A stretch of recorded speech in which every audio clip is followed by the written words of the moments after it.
You're listening to Arsenal Pass, a flesh and blood podcast for players by players. And all about strategy, leveling up, and the latest news in the world of Wraith. Welcome to Arsenal Pass. Welcome back, everyone, to episode 48 of Arsenal Pass. I'm Brendan Patrick, joined always by calling champion Hayden Dale. Hayden, how are you doing? Still good, Brendan. Still doing good. Always doing good in these intros, weirdly enough. So, in lieu of the Calling Indianapolis coming up, Hayden and I are going to do the podcast version of our upcoming book called The 5 Habits of Highly Effective Players. Wink, wink. We're going to be going over metagaming, which we talked a little bit about last week, game plans, sideboard plans, mechanical play, as well as learning from losses and not tilting. But first, Hayden, you're weak in flesh and blood, sir. Not tilting. Brendan's going to talk to us a lot about not tilting. I'm pretty good at it, to be fair. We could have Dante Delfico come as a guest. This week, yeah. I mean, look, ProQuest season is wrapped up. I played my last ProQuest on Saturday. It was awesome. Yeah, I really enjoyed this ProQuest season. I think we're going to talk a little bit about the ProQuest season and in review, sort of a recap of the ProQuest season and our thoughts, feelings, and what we want to see next before we get into the main topic of the show, which is going to be awesome. But yeah, no, like I really enjoyed this. It was 4 weeks. Felt like I played a lot of events. I think I played 6 in total. So it was like a lot of events. Top added this last one. Bit of a funny story, actually, on the Saturday event. So I think I lost round 1. I played Prism, lost a round 1 mirror, and then went, one out to the last round. And then at round 6, I see the standings before the round, and I know I'm locked. But I'm trying to work out like where I am in the standings, and I really don't want to. There's one Briar that's locked for top 8, and I really don't want to play against Briar as Prism. Like, it's just the match. Every other matchup, I'm fine with. Like, I played a Katsu in the last round. There was multiple Prism mirrors. There was like some old, Bravo star of the show. I really just wanted to avoid this Briar. So I looked at the standings, and it's like I'm sitting in 7th, and one person on that has is currently X2 and wins will get in. It will be 8th. I'm sitting there, I'm like, okay, I actually think I need to concede this last game potentially. So I'm doing a bit of gaming in the system here, to be honest.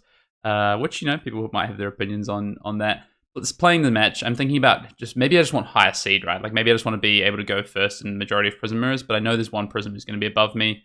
Get kind of halfway into the game against this Katsu, and then I just end up conceding. Like I think I have the best chance to avoid the bracket of Briar if I just concede and come in 7th. What ends up happening is I actually end up leapfrogging 6th somehow. So I didn't realize this, but 6th also lost round 1, so had the same breakers as me, and I didn't realize that. And it went to 3rd breakers to opponent match win percentage, and that swung in the last round, and I actually end up in 6th and pair straight into the Briar player. So really, I tried to do all this, and all I did was play myself, Brendan, and ended up playing into the Briar, getting pretty handily crushed in the quarterfinals and the end of my ProQuest season. But no, I had a lot of fun. Was happy to see the players from my local scene pick up their PTIs with their invite for Jersey, and a lot of players from Australia I know are going to be going because of it. So yeah, look, it's going to be a massive event. How about yourself? For sure. You played a couple of events, right?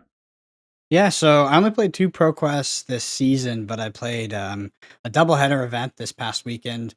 The Burton Memorial, which was 20 minutes away from me in Hearst. So that was cool. We had class constructed on Saturday and Blitz on Sunday. I top 8'd both. I lost in the semifinals in the class constructed portion.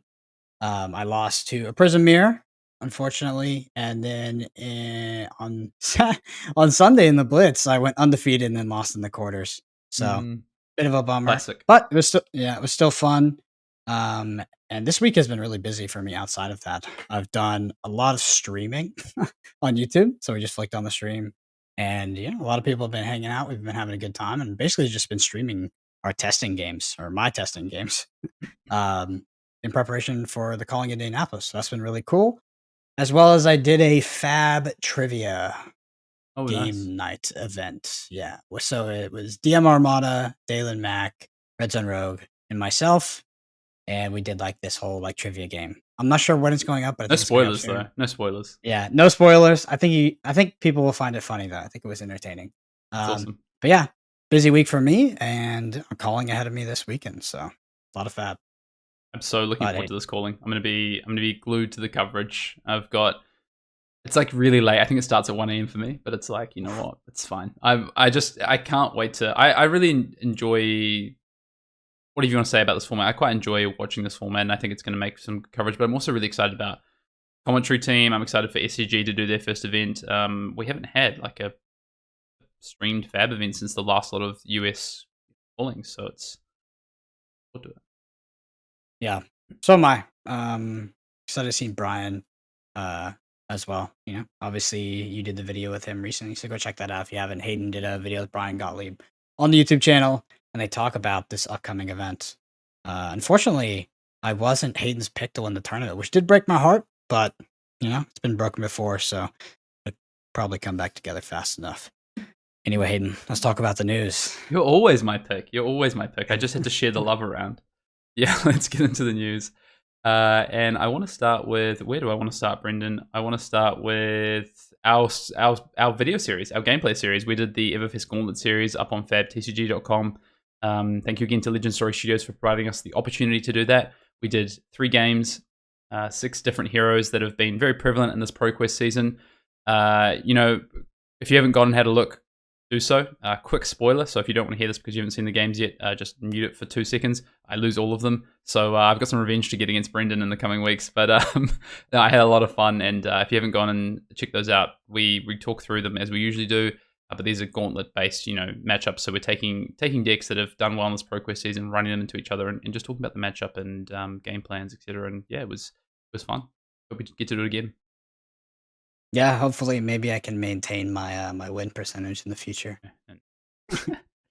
ProQuest Season 1, as I said at the top of the show, is wrapped up. We'll be talking a little bit about that later in the show, but congratulations to everyone who got the invites for New Jersey. The 4 weeks were it was pretty full on. We had over 300 events through this ProQuest season, and it looks like New Jersey is shaping up. Pro Tour 1 is going to be a big one. So if you're thinking about going, you're on the fence, go. Honestly, even if you can play the calling and you have the opportunity to go, I think you should. It's going to be massive. Even James White said this is, they want to make this a memorable event. There's going to be a lot of giveaways and things like that as well. So just a big congrats to everyone that did manage to snag their invite to Jersey. Like you said, Brendan, calling Indianapolis is on this weekend in preparation for the event. Like you said, I flicked a message to Brian Gottlieb, who is going to be on the commentary team. He's one of the casters for the event this weekend. Is very well known in Magic and has been basically dedicating a lot of time to Flesh and Blood over the last few months. We had him on Time in the Round late last year, I think it was, maybe around October, November, just after he was sort of getting into the game. And I was super impressed in this preview video that me and Brian recorded, just how much he knew about the format and how on top of the game he is. So I think we're going to have it's a great commentary team. We've got Tanner Grace in the booth as well with Craig Krempels, and it's going to be a very, experienced commentary team, but also a team that know a lot about Flesh and Blood at this point. So I'm excited to see how the event gets cast and SCG doing their first event, as I said. So if you are, if you're not going, if you are going, good, best of luck and enjoy. And if you aren't going, then I recommend jumping on and checking out the commentary. I believe it's going to be streamed on Star City Games Twitch. I think it's the SCG Tour is what their Twitch is called. And that starts Saturday morning. It's in, what time zone is Indianapolis in? Is that Eastern time zone? You're the American here. You should know. I feel like you already know my answer, which is I have no idea. Indiana is just not. Yeah, Indiana has been a little bit of a blank spot in my my state knowledge, to be honest. I know the Pacers play there. So yeah, it's Saturday morning, so around kind of mid-morning in Indianapolis time zone. I know for me that's 1 a.m. So yeah, be sure to check it out. Some new stuff is coming our way, Brendan. New product releases, partnerships. Flesh and Blood are really ramping up, and LSS are ramping up what they're doing. So we've got a new product announced coming May 27th, which is this Classic Battles Blitz dual decks, effectively, if you've played other games. It's a box containing 2 40-card Blitz decks that you can play with friends, introduce people to the game. I think this is going to be a really great intro product. It comes with like a paper playmat, so it's really good for people getting into the game. It features we know definitely one new young hero in the form of a new Dorinthia. But it's a Rhina versus Dorinthia battle box, so potentially also a new Rhina. We don't know that confirmed yet, but there is definitely a new specialization card for Dorinthia as well. So not only are we getting a new product that introduces 2 of the original heroes from Welcome to Wraith to win out of print, Wraithers now, right? Is out of print. So we have this opportunity to have these battle decks, classic battles, but also two new young heroes that can be used in Blitz and a new specialization card at the minimum for Dorinthia. I'm sure we're going to see that for Rhinar as well. You left out the most important part, which is like that mini lore book, right? Oh yeah. Sorry. Yeah, so it comes with this lore book of Wraith, right? Which is like a mini. I guess it's a mini version of the lore books we've seen through the retailer appreciation kits, right? Yeah. I don't know the exact details, but I think that this is definitely one of those things where it's like, finally, they heard us. I feel like we've been saying for years that they should, redo, continue the lore book series, develop that. It was a great product, and So cool. we'd all love to see more of it. Yeah. So here we go. Everyone's sitting in shock that Brendan doesn't know the details as well. What do you mean? Also, Legend Story Studios are partnering with Dragon Shield and have custom, flesh and blood sleeves coming out. I believe they're coming out 22nd of April to stores. These are hero art sleeves. So the first four coming Lexi, Ultim, Chain, and Prism. So 2 Monarch heroes, 2 Tales of Aria heroes, and it's literally the hero art printed on matte finish sleeves on the back of these sleeves, which look really cool. I was hoping we might see some art sleeves, so not just the hero. Like maybe I want I want Sand Sketch Plan on a sleeve. That's what I really want. But no, really cool to see that. I think that's just the first of what this partnership with Dragon Shield is going to be, and it's super exciting. I think it's another point about where Fab is going and shows the legitimacy that Fab has in the wider TCG community. I agree with you. I was actually also hoping for art, something like that, iconic art.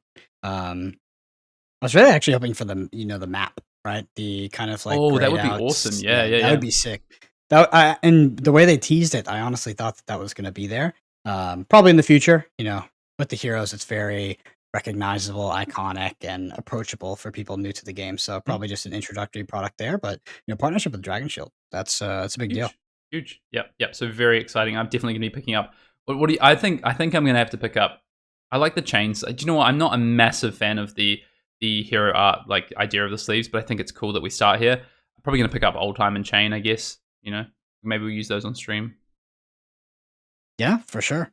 I'll stick to my Chandra torches. Or wait, no, I have my what are they? Samut sleeves. Those MTG sleeves I have. People love those. I keep getting comments. People are like, bring those back. Where are they? Yeah, I definitely have never heard that, but okay.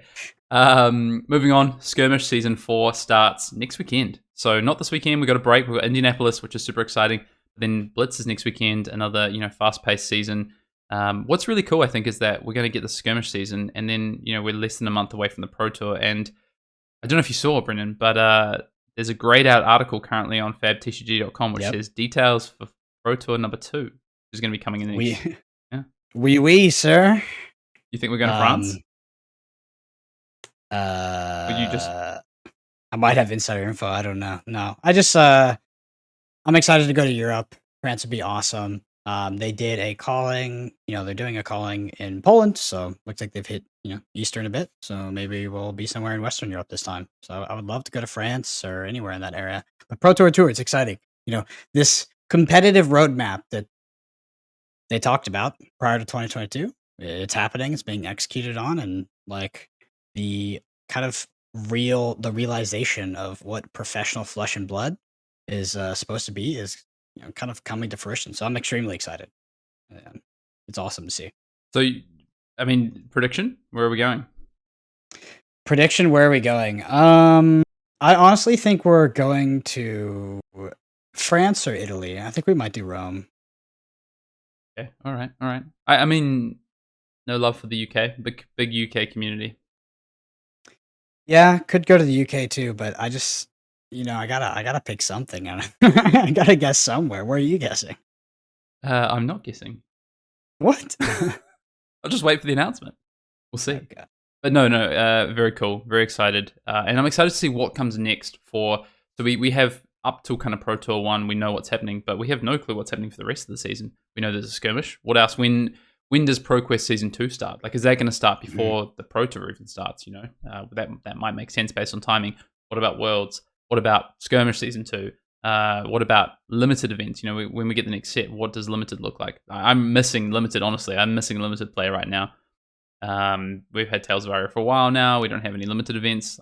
would be great to see. So yeah, Skirmish Season 4 anyway, March 26th to April 17th. It's all Blitz events. You can find events near you on the fabtcg.com event finder and get in and play and win yourself some oils. 100%. Comprehensive Rules 2.0, it's officially out, so it is live now. We did talk about some of the details and the key changes in an earlier podcast when it was announced, and now it is live and it is active.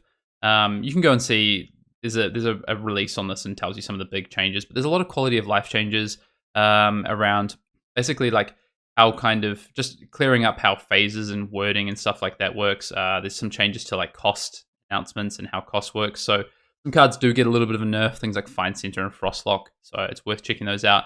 One of the funniest things, and someone sent this to me, a friend from local, David, sent this to me, and I laughed. I didn't know about this, but until the comprehensive rules change, did you know that you could stack cards in your arsenal as Azalea?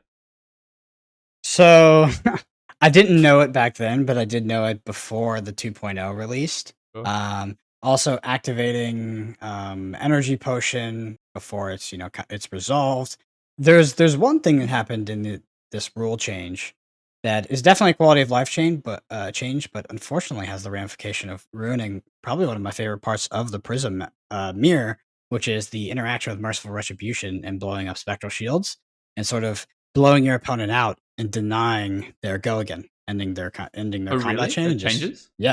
yeah, it's totally gone now. So if your spectral shield blows up, you don't lose go again. So that whole entire thing, this whole sort of like you were kind of baiting your opponent, you were gambling. Do I swing, get the last damage in? Do I clear? Do I not? That's all gone. So yeah, you actually maintain that go again, even if it's blown up. Oh, really? Why is that? And I am 100% sure on this one. Okay. Like I did talk about it in the judge discourse. Not one of those ones I just kind of read wrong. As well as, I mean, the most important change though is the stack, right? We are now calling I forget what it's called. This comes the chain, right? We're calling it the stack. It's much clearer. It's better it's way easier to understand, and especially for anybody else coming over from other card games. It's going to be a lot more intuitive. So I'm happy that's happening. I also think that stack zone exists outside the game now, or outside the play. I don't know the technical term, could be messing it up, but that right there is the biggest quality of life change by far. Yeah, I mean, I need to go and brush up on CR 2.0. If I was going to Indianapolis this weekend, it's something I would definitely be having high priorities, making sure that you're across all those. I didn't know that about the go again. That is news to me, and I'll have to go and understand how that works before I get into some testing for the Pro Tour. I suggest that if you want to get caught up on this stuff, you just read like JJ's articles, JJ Scott. Yeah. I forget does he call him Back Alley Breakline or something of the Oracle? Whatever, you can search his name on FabTCG, but if you just read those articles, you'll be caught up very well. It's very but just straight up reading the comprehensive rules 2.0, the vernacular is pretty tough. I was struggling, Hayden, but JJ's articles helped me a lot. And then if you go onto the Discord and go to the Judge channel, you'll find a lot of stuff that you might need for Indianapolis. But yeah, anyway, yeah, Back Alley Oracle. Back Alley Oracle. Oh, it's both of them. Makes sense. Back Alley Oracle. Anything else? I just saw as well, Armory kit for April is announced. It's Illusionist. It's an awesome looking shimmers or silver matte. Actually, I saw it because it was one given to I think some of the judges at the last event I was at. It looked phenomenal. There's also cold foil blue auras. So I believe in the kit there's like 4 of each of the random auras. So haze bending, passing mirage, and pierce reality. So the kit contains 4 of each. So I think I'm gonna have to go and play a bunch of armories in April. I didn't play any this month. I didn't pick up a Genis Wattuned, but some blue auras and the chance at a shimmers mat. I think I might have to. Yeah, Prism continues to be the most expensive deck to kind of pimp out. It's ridiculous how much they have. They have the cold foil. They have cold foil auras. They have judge promos. Then they have of course the air edition full arts, and now we have this. Just a ridiculous to make that deck reach its final form. Max it out. Yeah, there's 2 lots of judge. There's the judgments, and then there's the war tunes. Anyway, there's a big news section this week. Brennan, I have a question for you. You will be in Indianapolis, right? Can people come and say hello to you? No blonde hair, so it's going to be a bit harder to spot you though. That's what I was going to say. I'm actually going to be incognito. I will be in my camouflage form will not have white hair, so good luck finding me. But if you do happen to spot Waldo, aka me, come up, say hi. Yeah, I'm excited. Always love meeting people at these tournaments. And yeah, it's gonna be a good time. Closing out the news here, I do want to say thank you to all the Arsenal Pass patrons. We have over 500 patrons now. It's been an incredible year of growth. We're closing in on episode 52. Gonna keep saying that until we hit it. But yeah, big thank you to everybody who has subscribed on the Patreon. If you're interested, there is extra content there, including extra podcasts, deck techs, deck guides, as well as some sort of fun exclusive content Hayden and I do sometimes. Maybe we commentate some big games like the national championships in Hong Kong. We have fun with it. Anyway, Hayden, take me to that command and cookouts. It was a bit of a long news section, so the creative juices aren't flowing too much, but we can keep it a bit tame today. We can just head straight in, get on the queue. Well, I was just going to say, if you're looking for Brendan and he is in his his camouflage mode, just look down, see if you can find him. Yeah, look for the shortest guy in the room. That's going to be me. It's never going to get old. This command and cookout question comes from Sloth from the Patreon, the patron Discord. Thank you for the question, Sloth. Sloth says a question that might be too big for command and cookout. Well, clearly not, because we're tackling it right now. But how do you go about testing to really start deep diving matchups? Talk through lines, things like that, etc. So I wanted to pick this question out because I think it really ties into what we're going to talk about with kind of the main topic of the pod, which is really talking about some of these, Brennan's best-selling book, these habits that we think that we're seeing from a lot of the, I guess, quote-unquote top players, right? Or players who are going to be, favorites heading into an event like Indy. And playtesting is really interesting. So how do you go about testing to really start deep diving matchups? It's a broad question, but I think there's a couple of things that are really key to this. And it's the first one for me is like, just focus on it. Have it as an idea, right? Like if you have an idea about a matchup, let's take start of the show, right? Like it's clearly the deck that is on everyone's mind, won the most amount of ProQuest. If I want to work out how I'm going to play into start of the show, well, the best way to start testing and deep diving on a matchup, like say, let's use Star of the Show and Prism, like just as an example, maybe from the start of the season. Well, the best way is to actually start playing matchups into it, and I think you need a really clear idea of what you're trying to do. So, what's your theory? Like, where am I starting from? Start from first of all, get the decks out, have a theory of how you're going to play into it, and then play that and see how it goes. And I think you can start to iterate and evolve from there. You need a starting point, though. Yeah, I think it's really important to have a control variable. If you're just kind of jamming games with friends, it's pretty easy for both sides to be kind of switching up the deck. You're playing old him, you're playing Prism in the old him, trying to test the matchup, but now your old him opponent, on day 2 of this kind of focusing on this matchup is now, I've got this new tech, I'm trying these 2 hammers or whatever it is, but like, is that the deck is constantly evolving while you're just taking, card in and out here and there, trying to evaluate the effectiveness of this like singular card or this 2 of or whatever it is, or you maybe switch around the ratios a bit. That definitely detracts, I find, from actually coming to your answer, right? So it's really important to have a control, right? Have like a core gauntlet deck that you're trying to beat, a deck that it's expected to see you're expected to see in the meta, and don't have the pilot of that opponent deck try to innovate on it too much or constantly change it throughout the process. There's one thing about this question that's really interesting, and Hayden and I have actually introduced a new system for doing this, right? For deep diving on matchups. So we are a little bit in an asynchronous texting schedule. Hayden tests in the morning, I test in the evening. But nevertheless, even if we weren't, we wouldn't have. I can't. When Hayden's playing the game, he can tell me how his game went. He can write notes. He can talk about a specific line if I point it out. But I don't get to really see it from his perspective. So we've actually started instituting VOD review, right? So I will record my game in something like Tabletop Simulator, full information. And then Hayden will go back, he will watch it back on his own time and then write me notes for the entire thing. And we do this for each other's VODs. And that's where as the spectator, I get to kind of get into his mind and see every single one of his lines, right? Because eventually, when you're doing the matchup, it becomes less about the core theory, although that's very important for the foundation. And then it becomes about these sort of micro decisions that you're making on a turn-to-turn basis, and also how the player is evaluating themselves and what role they're playing at what point in the game. Because like with Prism, this is something that Hayden and I kind of do differently a lot, and that's what's the most interesting. I'll evaluate myself as the beatdown at some point in the game, but Hayden will evaluate, as the opposite side of that. And we'll want you to be like, oh, I may have developed board a bit more here or so and so. And I honestly feel like this is where I've learned the most, because I'm getting into the mind of another high level player who's challenging my sort of fundamental and natural way of playing the game. And yeah, it's been incredible. Yeah, I think that is something that has helped a lot. That's I think for me that's like the next phase of the testing. And one of the things you said at the start, and I didn't want to interrupt because I thought it was a great point, is this idea of not changing too much. Like, you need to have an idea of what you're testing into, and if you're both kind of just like throwing stuff against the wall, you're not really. There's no, like you said, a control is like a great word for it. There's no control to your variables. You're not actually going to learn a lot, because the most effective way I've found, and I did this a lot for testing for nationals, is we would sit down and say, okay, here is what we expect an Alton deck to look like. Here is what we expect a Prism deck to look like. Here is what we expect a Briar deck to look like. We're going to run those lists in the way that we think that people are going to play game plans into us on Viserai, and we're going to try a few different things. We're going to play 3 games, and we're going to try the strategy. Then we're going to play 3 games, and we're going to try these cards out. We're going to play 3 games, and actually, we just played those games, and the lines didn't feel right, so we're going to try this.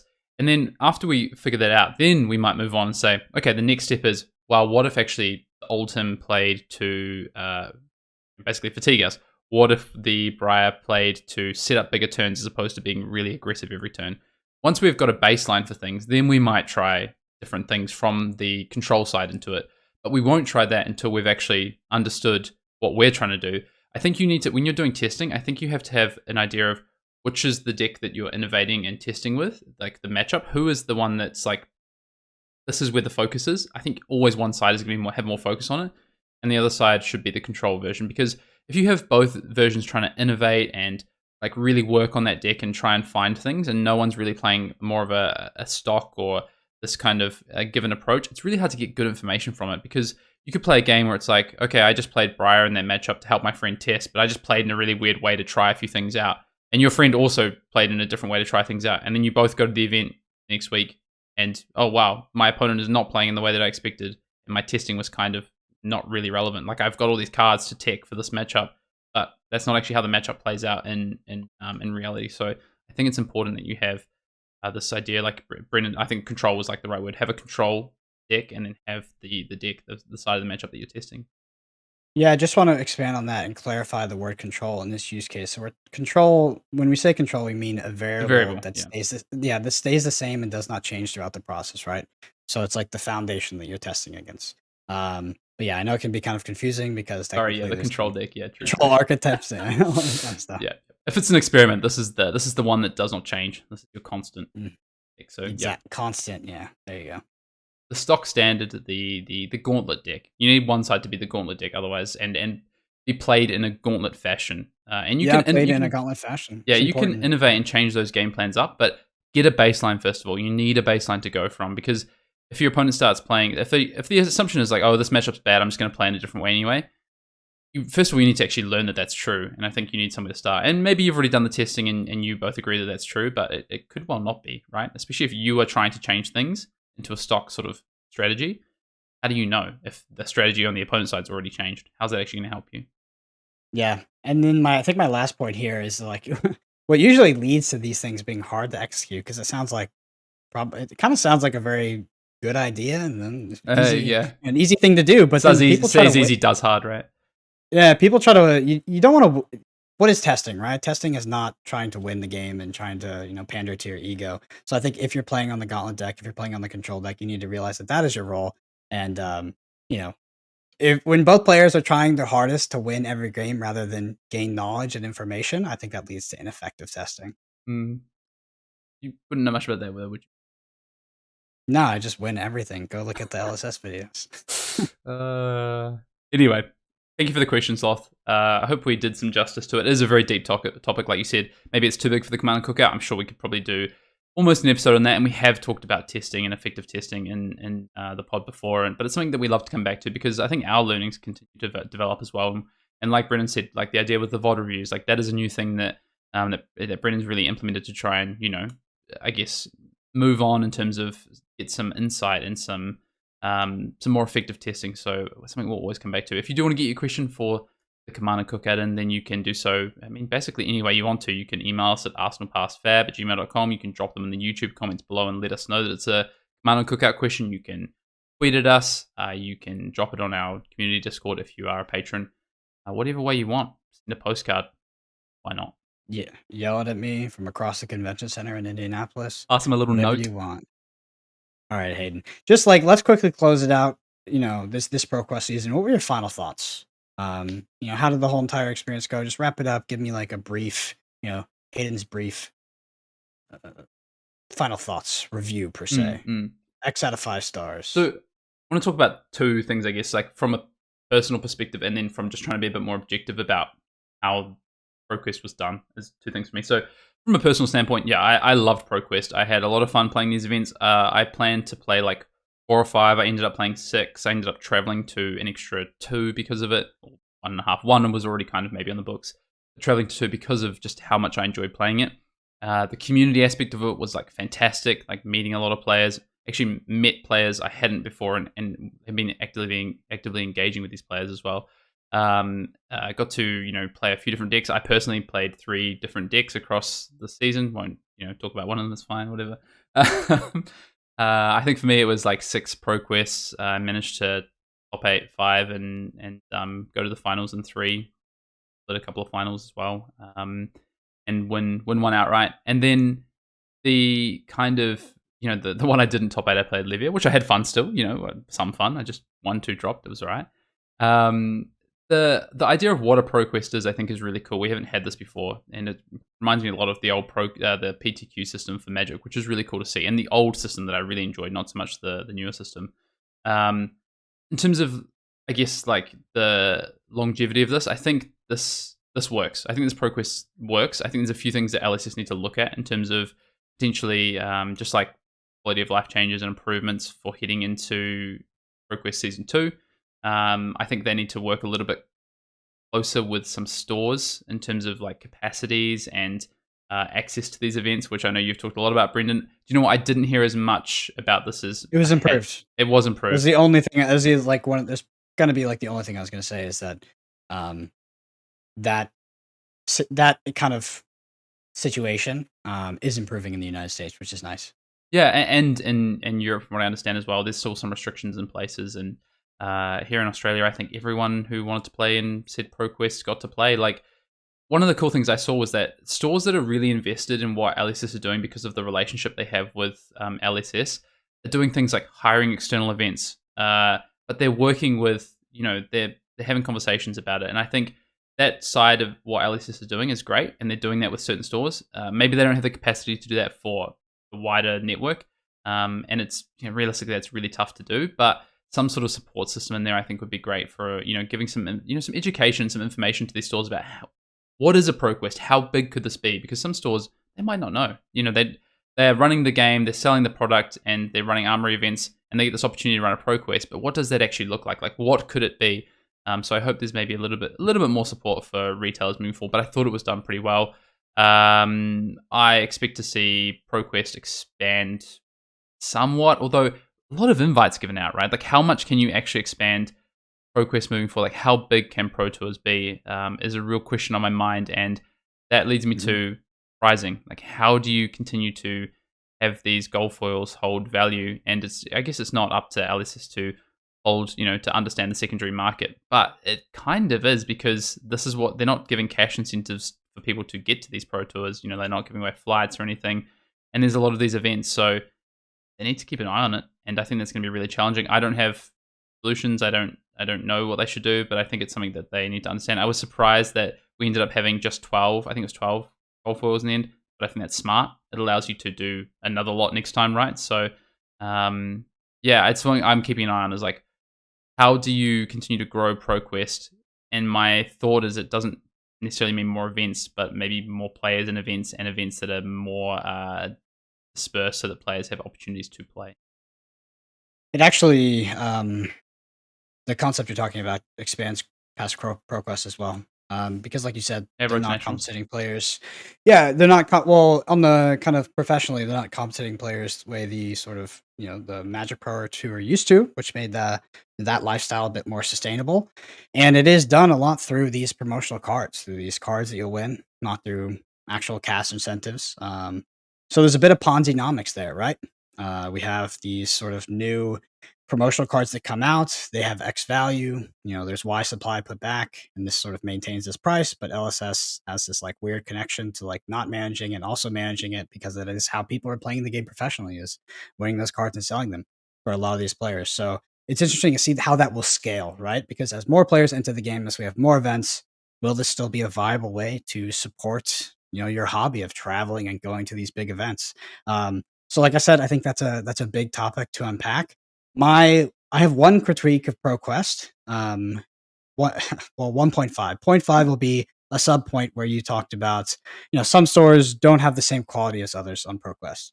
I did get to experience that. Wasn't a bad experience, but I did go to a ProQuest that didn't have bathrooms, working bathrooms. So that wasn't very pleasant, right? Yeah, okay. Yeah. So, there's like different levels, and I think that we're going to establish a better sense of continuity moving forward as we establish ourselves a bit more and we understand like what a ProQuest is. My only critique, though, moving from ProQuest, is that it is very clear that they could have expanded the invite pool past first place and not done this XP system as a way to get invited to the Pro Tour, which is a terrible system. And this is coming from a person that is getting a invite to the Pro Tour based off XP that I've acquired far in the past. My 90-day XP is like 30. But because of my lifetime XP, I'm getting an invite. So although it benefits me, I do think it's a bad system. I do not think it will be repeated, but this time we could have easily just expanded the invite pool, maybe first and second, maybe top 4, whatever it is. So yeah, I would have liked to have seen that implemented. But other than that, it was a fantastic season. It was awesome. And yeah, I'm just very excited for the future of this game. Yeah, I want to riff off a couple of things before we move on quickly. I've come around on the XP system a little bit. I think it's this first Pro Tour. Yeah, okay, it's fine. My only concern was that they didn't use ELO as well. Why not reward both as you transition to an ELO system in the future? Fine. I think multiple invites, like we see Battle Hardens now at Bowling's invite 2 PTIs for the finalists. I could see ProQuest doing the same for that feeder event, and the event's not growing. So if the events don't grow, potentially, but you have bigger events, I guess the requirement for stores is to be able to have capacity and to run these events. Have working bathrooms would be nice. That sounds abysmal. Things like these, I think that's where we could go. So yeah. And the only thing I want to say about gold foil is it's smart. It's really smart, the gold foil system. But at some point, is that long-term viability there, and what does that look like? And yeah, how do you support players who are trying to get to events? And it was a thing in Magic as well. Players from countries like or areas and countries in South America, or countries in like Oceania and stuff like this, where travel was really expensive to Europe and to the US. Like, how do you support those players? You're just never going to have representation for those players otherwise. So yeah, I think that's something that they have to understand. And look, they're a small company doing big, and they're growing though. I mean, look at these partnerships with Dragon Shield, etc. Like, there's more to come from LSS, and I think what they're doing right now makes sense. But I think it's something for the long term that they'll have to look at. But yeah, overall, I thought phenomenal season. I thought it was done so well. 4 weeks of just games, just tons of events, right? Yeah, everybody cool. was gaming. There was It's cool. I know so many people that played every weekend. Like there was so much buy-in and participation by the player base that I thought it was a massive success. It was like 4 weeks of like people were invested in it. I had people saying to me, just didn't get any work done this week. Like data comes out on Wednesday. Like, got testing in this. Like, I'm working on stuff. We've got 2 ProQuests this weekend. Like, I'm just trying to squeeze in time to do this or whatever it is. Like, it's enthralling, right? Like, it's such a cool thing. And yeah, ProQuest season 2. It reminded me of like Blitz season 1, right? Where everyone's like, all right, like which skirmish season 1, sorry, like which skirmish are you going to? Like, which events have we got? Like, are you on this one? Oh, cool. Or like, we should jump in a Discord room and do, what I mean? Like, it was really similar. So excited to see ProQuest season 2. But anyway, I've talked about it enough, Brennan. Why don't we move on, put the ProQuest behind us? So on to the main topic of the pod. 5 habits of highly effective players. You can find it on Amazon and the nearest bookstore near you, coming out soon. So Hayden, let's just go ahead and jump into it. We talked about sort of the broad scope of all 5 of these topics in the intro. So let's just jump into game plans, right? I know this is something a word that we've maybe overused a bit, but not nearly as much as the second cycle of the deck. So It's gone let's away talk though. about what a game plan means. And Hayden, tell me what, one of these sort of top players, whatever you want to call it, what are people doing in regards to game plans to get an edge, right? Over sort of what a normal player would do or what the average person in the field is doing. Yeah. Yeah, you did talk about this at the top of the show. I do just want to give like maybe a little bit more context to why we wanted to do this in terms of why now. These are topics, to be honest, that we've talked about previously, but not everyone's listened to our pods, and some things have changed. And I think we have different thoughts, and the meta's in a different spot. We've learned a lot of things, so we wanted to at least like top level recap some of these things about like if we look at someone, and I'm not going to name names, but if we just look at maybe someone who is perceived to do well this weekend, is going in as maybe like a favorite, or they end up top 8ing, they will have a lot of these things right now because these are the things that are making good players good. I think some of these, there's other things, there's other factors that that are in there as well. But a lot of these, I think if we were to pinpoint across, say, a spectrum of some of the best players right now, you'd pretty clearly say that these things are things that they are doing, right? These are the habits, quote unquote. And if we're going to rip off a book title, we definitely haven't ripped off a book title. What are we talking about? This is definitely our thing. The book title ripped off our idea. That's right. Exactly. So game plans. Game plans is like at a base is just like knowing how to win a game, right? It is how to win the game. That's it. Like we just translate that word into a phrase, right? And that defines it's like you have to approach every match or like, every matchup, every match is like, how am I actually going to win this game? Not how am I going to play this game? Then ultimately, my opponent's life total just kind of ends up on 0. No, like from the very beginning, you have this sort of macro strategy on how your deck is going to play into this other deck and how you are actually going to win the game, what you're going to play towards, right? Whether that's, I'm looking to arsenal my Steelblade Supremacy and play a 5-card hand off of it. Okay, I know my opponent, plays this, red plunder runs occasionally, and on those turns, I am going to have to block, or I want to save my armor for this potentially, when they do come in with the Blood Rush Bellow turn. Things like this, you need to understand how your deck plays into other decks and how that changes based on what hero is sitting across from you. Whoever wins Indianapolis this weekend, they're going to have game plans into their matchups. Like it's just guaranteed. I just don't think you can do well and perform well without an idea of how you're going to, like you say, win the game, right? I think it's a very good thing to say. Into any given matchup. And most decks, you actually get kind of punished for not having game plans because your opponent will have a game plan, or like your good opponents. And I think this is like a really easy starting base point in terms of like this kind of habit of game plans. Is like just get into it. When you pick up a new deck to take to an armory, or maybe it's like ProQuest season, maybe we're heading to ProQuest season 2 in the future, and there's a hero you really want to play or a deck you really want to play. One of the first places I would start before you even head along to that event and you're testing is like, what is my game plans? Sloth asked that question about where do you start with effective testing and matchups, game plans, like early, mid, late. I think the last thing you want to do is be sitting down at the table at this big event, and you sit across from me here, and you're like, oh, the one thing that I haven't tested against, right? Or I'm not so sure about this matchup, and then you just kind of have to learn on the job.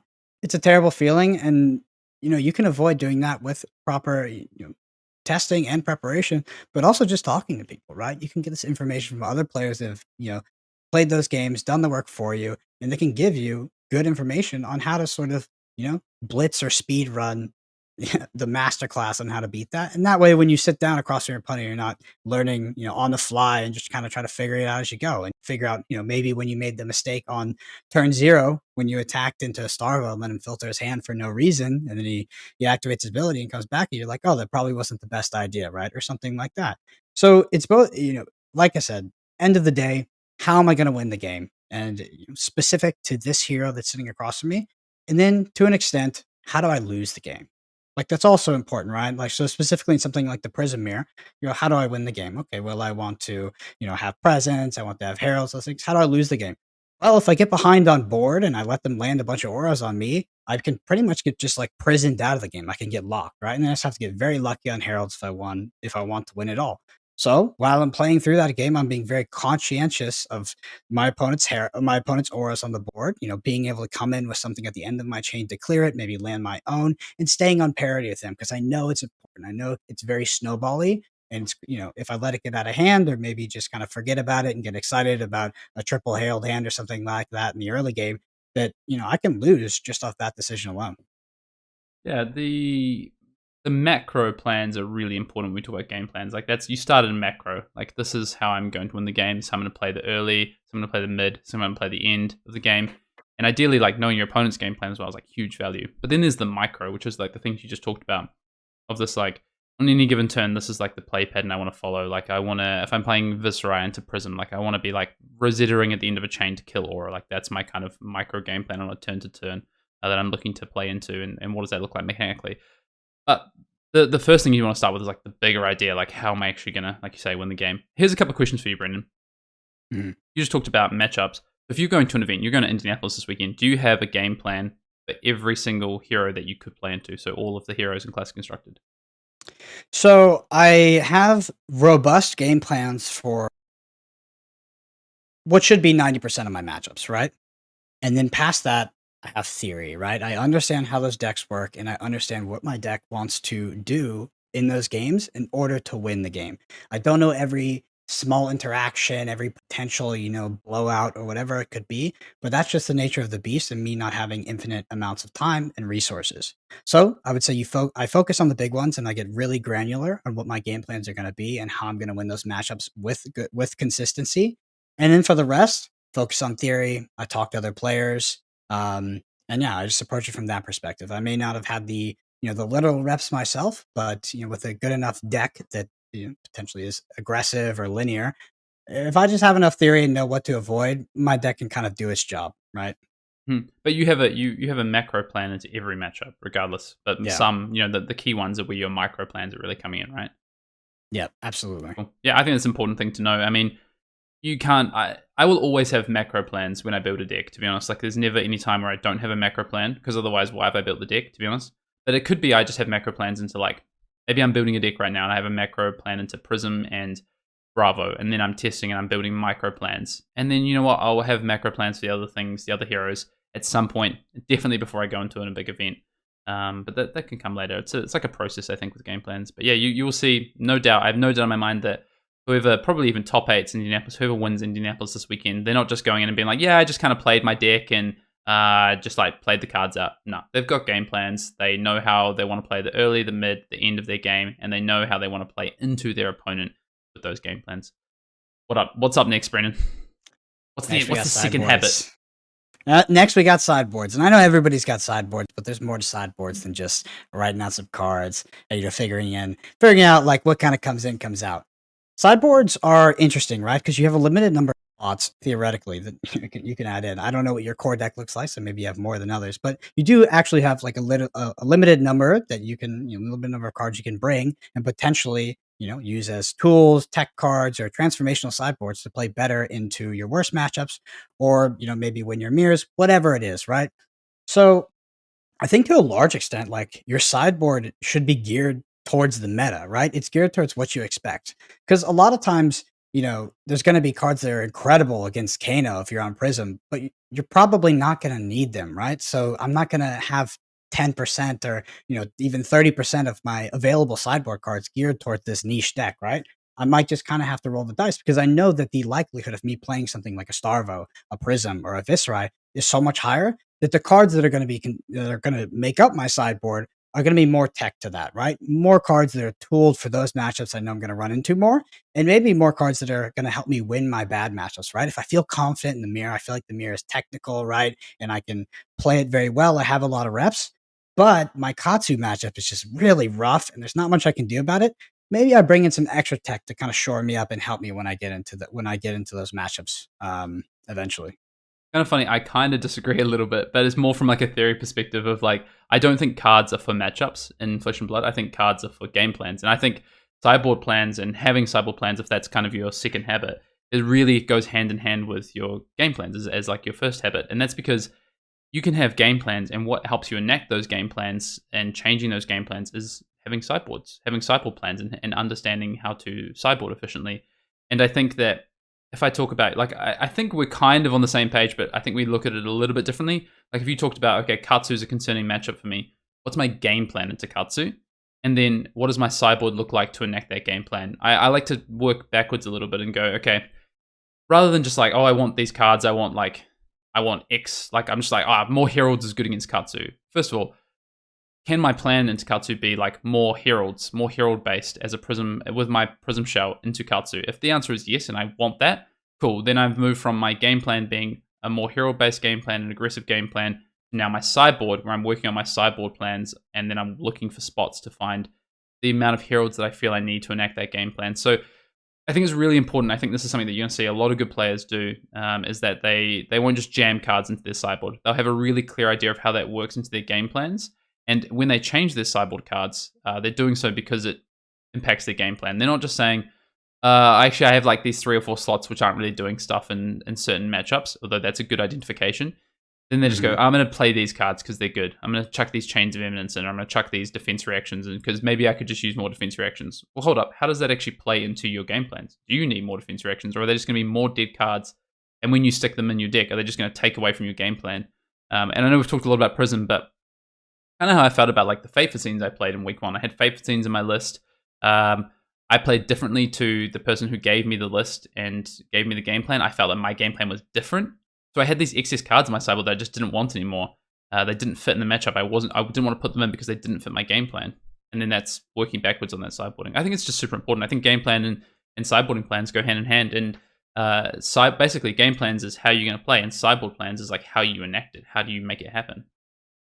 For sure.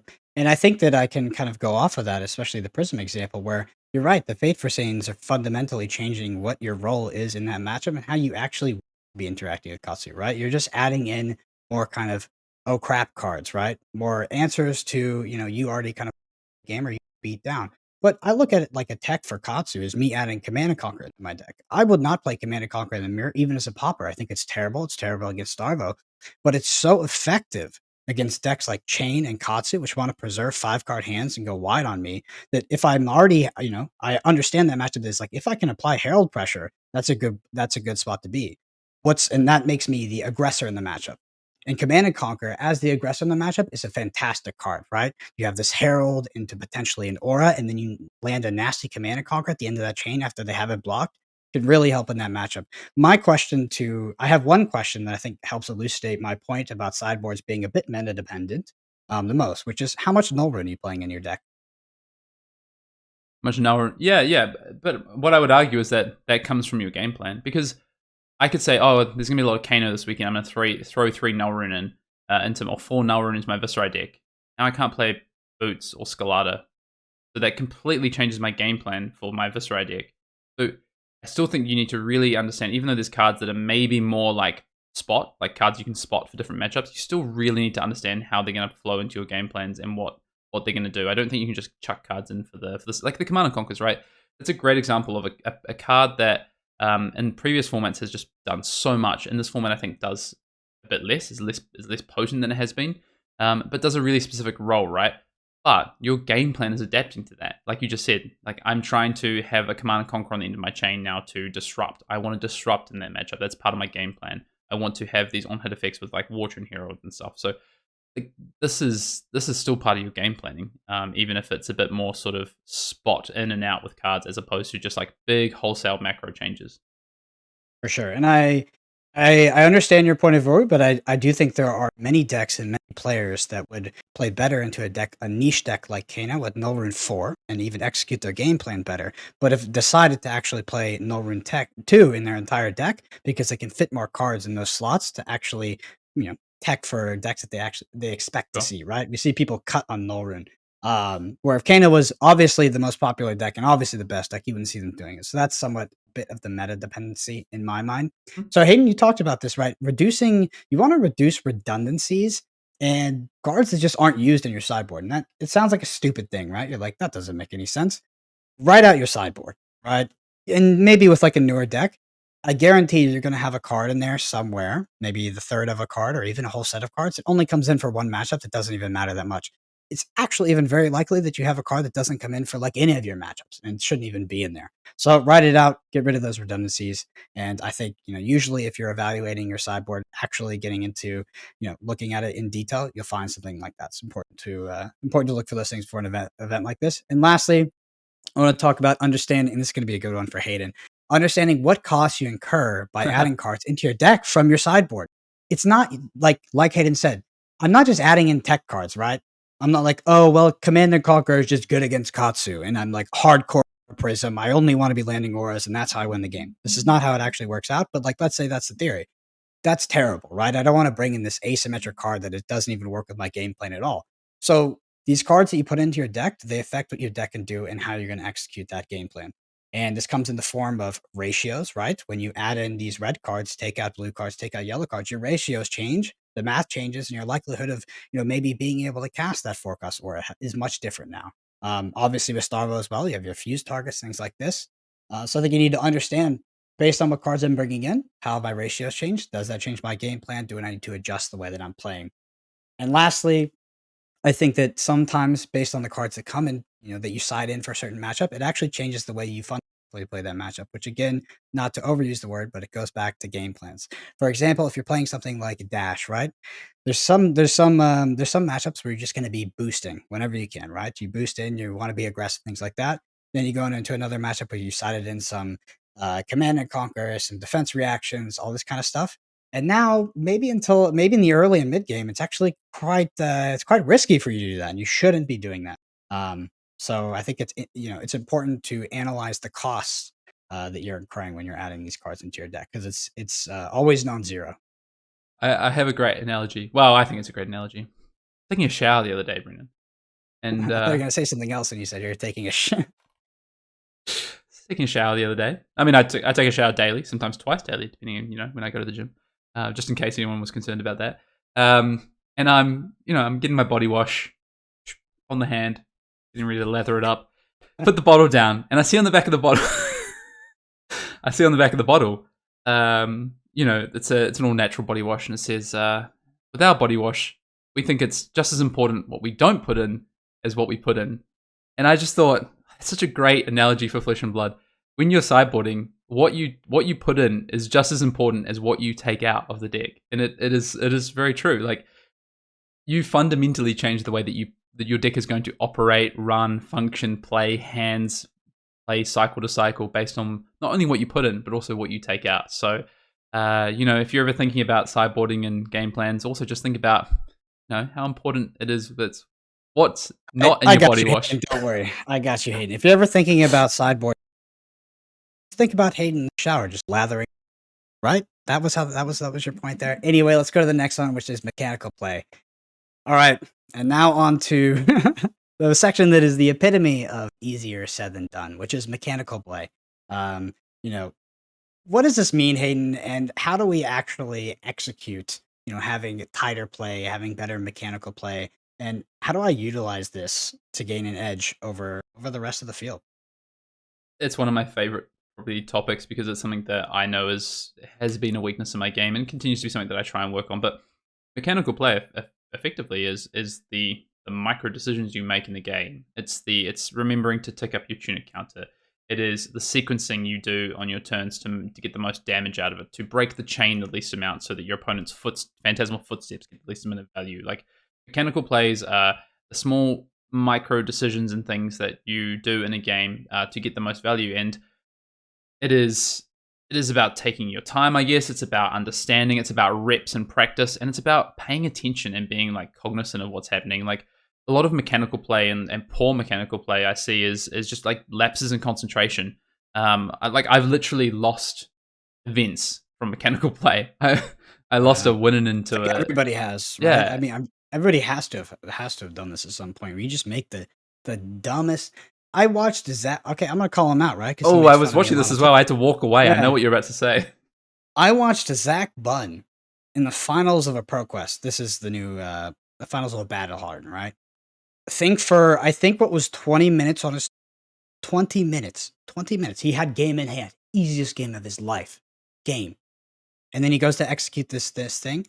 First relevant trigger, misses it, right? And it's an embodiment of lightning. I was like, So that's paying attention, right? And if you, of course, if you go down these rabbit holes, it'd be a bit tough, but it's something that I know both Hayden and I have struggled through. Sometimes, like, you just make this decision, you're like, what the, how, in what universe did I end up making that play, right? I Yeah. knew what I was supposed to do, and I just lost like the foundation of my entire thought pattern. So I think taking your time, not playing too fast, and really paying attention. And sometimes, honestly, for me, that means reading the freaking card. Because even though I played a card a million times, I could have played it a million times the wrong way. And this is, geez, that happens to me more than it should. But everybody knows that. So I guess first of all, like, why does it? Yeah, like, why does it happen? Well, one of the big ones I think is that us as players and playing a game like Flesh and Blood, we're trying to play ahead of the decision that we're about to make. So, okay, Mhm. I'm about, and that's what good players like. Honestly, some mechanical players and failures in mechanical play, I see it happen from really good players, and I think the reason from that is that they're thinking ahead. So I'm about to make a decision on my turn, and I'm thinking ahead to what that means for the card I'm going to arsenal, what that means for what I'm going to do with that card the next turn, what that means for if my opponent comes in with X, Y, Z, and what they do on their turn. How might they defend this? How might they not defend it? What if they don't defend it? How am I going to play differently?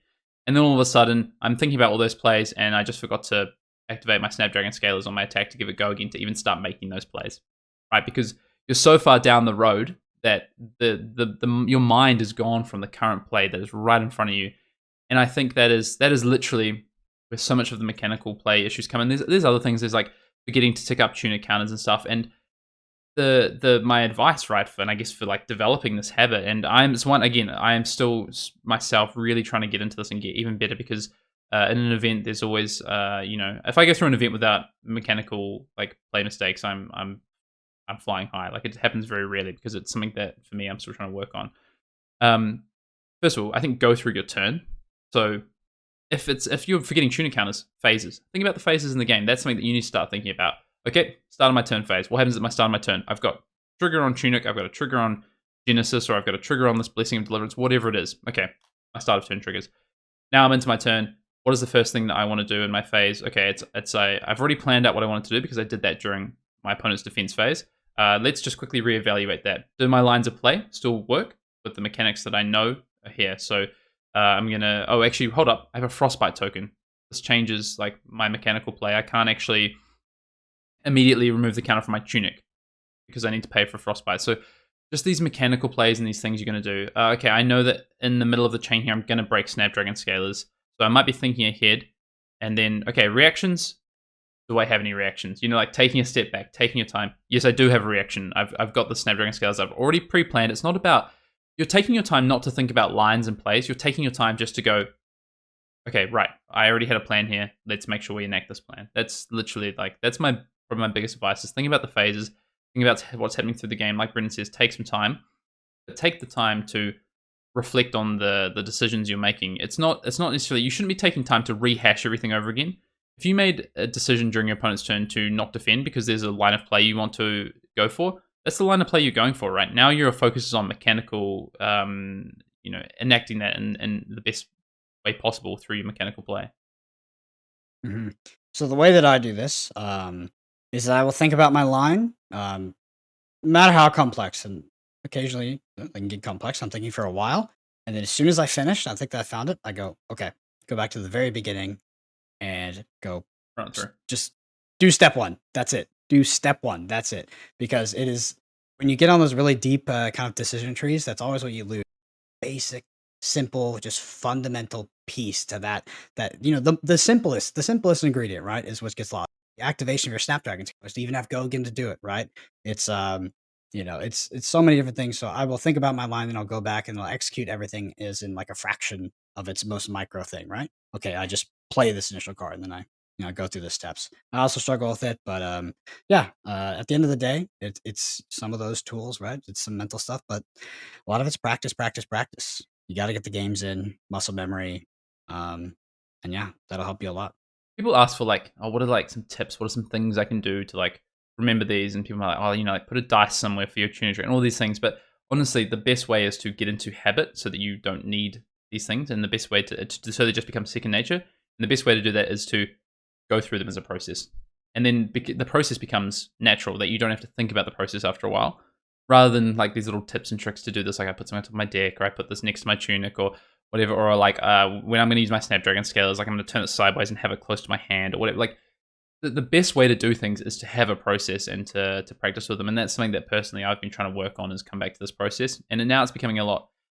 I played TCGs for a long time, so there's always been a process for me, but something that every now and again I just have to go back to, and especially in high pressure situations, just try and default back to my process, or when I'm feeling like a little bit fatigued, or when the game is in a really tight position. You know what? I'm just going to take an extra 5 seconds here and just check my process here, check my mechanical play before I make this play. I'm about to pitch my card. Let's just double check this works. Yep, 2 resources, then 3 resources. I'm only breaking the chain once. Make the plays, and then I'm making the plays, and we're just going through. That's the plays. Yep, 100%. All right, Hayden. On to the next session, which is nicknamed the Dante Del Fico session. Learning from losses and not tilting. So you just have to understand, right? We're talking. Obviously, losing doesn't feel good, but if you're approaching this as someone who wants to be the best player you can be, losses, no matter how bad they feel, no matter how ridiculous they might be, they're all just steps to your future success. They're all just a part of that equation that ultimately will make you a champion, right? So you need to find a way to be able to embrace that, not get tilted, not get emotional, and learn from your mistakes, which I know we've all throughout our life. But in card games, it feels weird for me to preach this on this podcast, but I have seen some fantastic Flesh and Blood players and card players in general that is the biggest thing they struggle with, right? They will lose one game and then they will just never rebound. And honestly, I think that is probably one of the worst qualities that you can have as a player, right? You can learn mechanical play, you can learn game plans, you can learn sideboarding, but it's really hard to teach someone the proper way to approach a loss, Lose. and have the right attitude, right? Like, yeah, it's really hard. So it's like, I think that we all feel that way initially when coming to the game, especially as the stakes get higher. You've spent money, you've flown out somewhere, maybe there's coverage on you, and then you lose. It like the stakes get higher, and it does feel worse. But you need to kind of nip it in the butt quickly, learn how to lose, learn how to embrace it, and understand what your actual goal is. Was your goal to go win this one calling up in Indianapolis this one time and never play again? If so, then yeah, it might suck if you lose. But if that's not your goal, and your goal is to keep playing the game and win in the future, then you need to realize that loss is not the end of the world, right? It's a resource for you to learn from and get better. Yeah, so I don't have too much to say on this. I completely agree. It's an attitude thing. Losing is all part of this game. You can't have a 80-90% win record in this game. It's just not gonna happen. There's variance in this game, and unless you're like the elite of the elite, even in a game with low variance, that's not going to happen anyway. But the main thing I want to say, apart from attitude, is there's this thing that is really like more than any game I've ever played before. It permeates a lot in Flesh and Blood, and I think that's because of how variance manifests in games. Is people just blaming variance.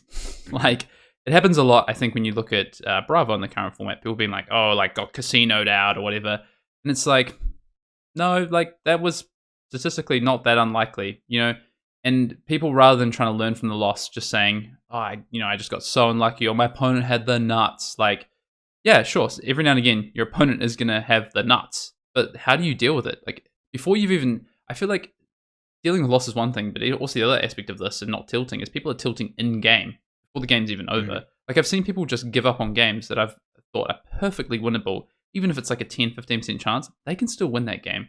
But people just give up on it.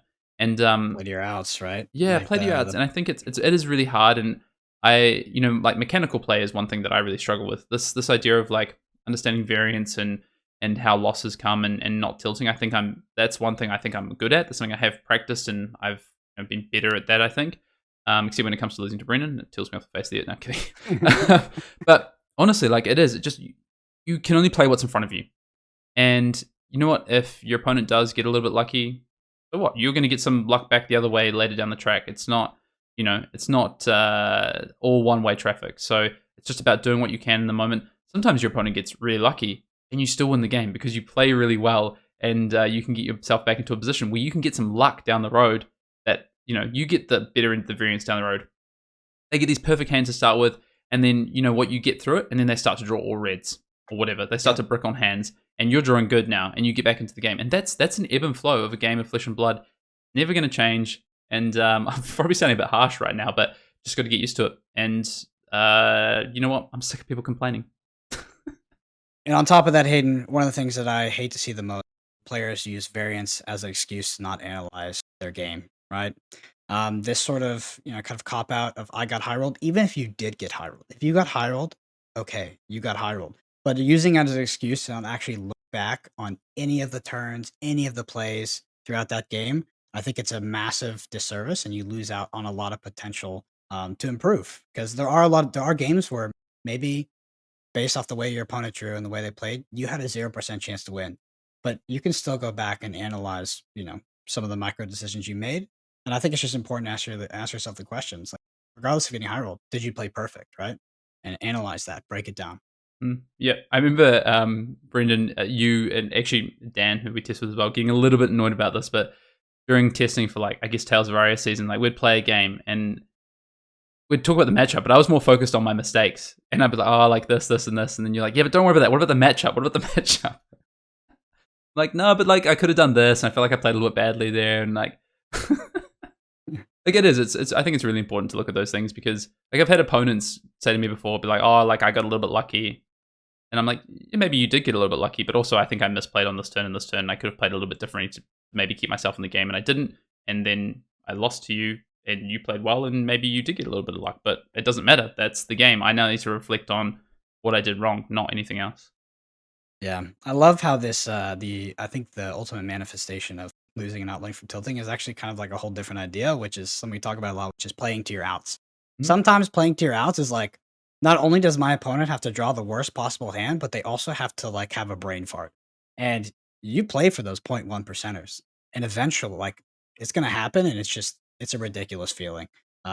It's funny because in Flesh and Blood you can't really concede super early, and it's not popular, so it doesn't happen a lot. But playing to those outs, no matter how low they are, at a high level, I think you should always be doing. Because I've won many, many games that I should not have won because my opponent was winning by an extreme margin, and then they decided to lose the game. They were my best teammate that match. They just lost the game on their own. Yeah, look, you can see it in high level play. I mean, I remember we did an analysis of the Hong Kong regional finals, and it looked like it was pretty sewn up on one side, and then the player who was in the lead made a mistake, and made, I think, a couple of mistakes.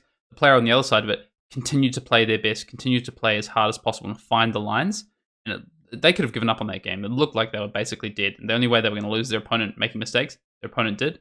They got a good draw. They took the door opening. They put the foot in the door, and they took the game from there. So it is, honestly, anyway, talk more about than I would want it to, but yeah, it is an important thing, both in-game and then post-game. All right, and we're going to blitz 0.5 because we talked about it recently, and it's been a bit of a longer cast. But that's going to be metagaming. Metagaming, going into an event, or getting an edge, right? Metagaming is, I think, core, right? It's one of the main things you need to be thinking about, especially in a game of Flesh and Blood where, data isn't perfect. So the data that you do have can be extremely powerful, right? These trends, knowing what to expect, what you might be going up against, and how you want to position yourself into that perspective meta and into that event is extremely important. Again, before I pass over to you, Hayden, I want to mention the Tales of Aria meta because it is the best example of this ever happening. Oldhim, by the time of Australia and New Zealand Nationals, was established as a pretty good deck into Briar, right? And Briar was the terror of Tales of Aria. And we get into the later part of that format, and both New Zealand and particularly Australia Nationals are won by decks that are not Briar, but also in that top 8 are a lot of decks that not only play on Briar, but play on the decks that prey on Briar. So in Australia, the deck that won was Prism. Prism was New Zealand. Briar was one. Yeah, sorry, in New Zealand. So, it all gets lost when I go in the Southern Hemisphere. But yeah, I mean, Prism wins. Prism's worst matchup in that entire meta might have actually been Briar, right? But that player recognized the metagame, preyed on the decks that were there to beat Briar, like the Guardians, and ended up winning the entire tournament. It is the best example of metagaming that we have ever seen in this game. And, it's incredible how we went down all these these dreams within a dreams, layer within a layer, decks that beat the decks, right? Rock, paper, scissors, and then he plays, foot or something, and Prism ends up winning New Zealand Nationals. So something to keep in mind. It's always relevant no matter what event you're going to. Yeah, I would say go check out our podcast from 2 weeks ago on metagaming and deck selection. We do about 25 minutes on this. The only thing I want to add, because we didn't talk a lot about it, is metagaming is really important in choosing the deck that you will play or the hero you'll play into an event. But also what's really important with metagaming is understanding how if you want to win an event, understanding how other people will metagame. So how can I potentially stay one step ahead while not diluting my chances to win against the rest of the field? So Prism, good example, right? Okay, how do I beat Ultim? And then for Nick, probably the question was like, okay, like there's still going to be Briar showing up. Like, what's my opportunity there? Well, for Nick's decision, I think it was I get to do draft as well, right? I have 6 other rounds that aren't constructed that I can make that up if I have to play a Briar or 2 in Swiss. You're not going to get that with like a single format event, so that's something to keep in mind. But also, the last thing I want to say is within that, how do you metagame with the hero or deck choice that you're playing? So a really good example of this is like the current Prism list, right?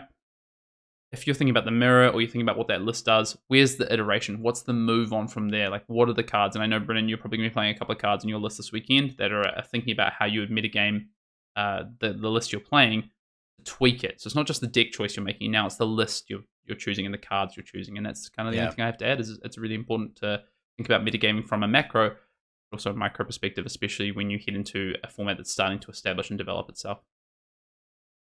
Absolutely. And with that, I think that concludes, or let me re-say that, right? I think that you all have had the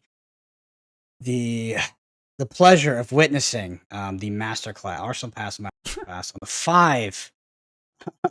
five, sorry, I forgot the title real 5 quick, habits of highly effective players coming to a bookstore near you soon. We'll be signing. Find us there. But great podcast. I am super excited for anybody going into Indianapolis this week. Best of luck. It's a great meta. Who knows? We're going to see a dark horse. We're going to crack it wide open. Am I going to be on Kano? Nobody knows. But anyway, Hayden, before I let you do all the shilling, don't forget it. something about some people may have a little bit of trouble finding the Google reviews, apparently, right? We couldn't get one. I thought it was a totally failed experiment. Well, yeah, Google reviews really aren't a thing anymore, apparently, for podcasts, and we were using kind of the... But we have something for you. Oh, do we have something for you? We've gone and signed up for something called Rate This Podcast. So we have our own URL, and if you go there, you can give us a review and rate us on every podcast platform or anyone you want. It makes it super easy. It's literally a joke. So next week we'll be reading out the best review we get, the funniest one. Ideally, it's above 4 stars, but we'll see. So where you're going to need to go, and Hayden will put it in the description notes to be able to write this reviews. You go to https / you know how it goes, ratethispodcast.com/ArsenalPass, no spaces, / Arsenal Pass. /Arsenal Pass. Again, ratethispodcast.com / Pass. That's where you go for reviews. Everything is in one place, mobile and desktop. It's the greatest invention I've ever seen. All right, Hayden, shill me out. Love it. All right. Well, yeah, as Brendan says, best of luck to everyone going to Indianapolis this weekend. If you aren't and you're going to be checking out the coverage, enjoy. I'm really looking forward to it. If you are one of our patrons on the Discord, jump in the Discord during coverage. I'm definitely going to be in there, going to be wanting to chat with people. Looking forward to hopefully seeing Brendan on camera round 1. We'll see how we go. But there's some big names there, and I feel like the story of the player base is really starting to develop as well. So there's a lot of players I'm looking out for and wanting to see them on camera this weekend. Other than that, follow us on Twitter if you want to have a chat, engage. We post a lot on Twitter about Flesh and Blood when we're doing certain things, updates on things we're working on. When Brendan's streaming, he posts there. So Brendan APG for Brendan, and at Fiendale for me. That's Fian_Dale, like the tunic home. Big massive thank you to all of our patrons, and thank you for allowing us to continue to do this. And if you are a patron and you aren't on the Discord, jump in the Discord. You have the invite automatically. And if you're not a patron and want to sign up, then check us out at patreon.com/ArsenalPass. Otherwise, enjoy your weekend, and we'll see you